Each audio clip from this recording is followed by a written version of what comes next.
Today we'll show you how to calculate in Excel, okay, for beginners. Just don't forget like and subscribe, and thank you for watching. First open your Excel and go here to new page.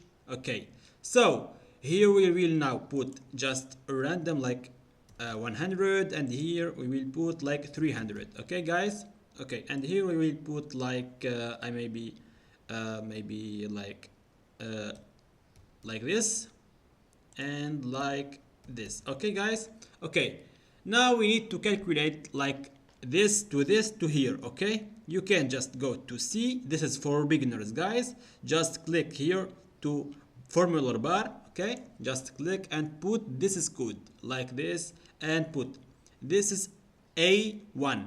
Okay, and this is B1. Okay, just put A1 plus B1. Just now click on tray like this. It's we 100 plus 300. It's 400.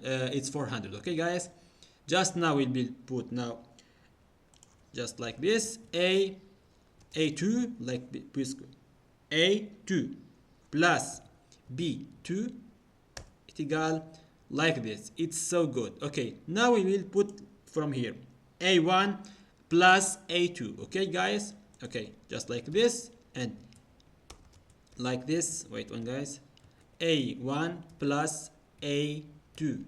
Okay, and click. It will be 50, not before it's like 100, and then the one be 50, it will be 50. Okay guys, just don't forget like and subscribe, and thank you for watching.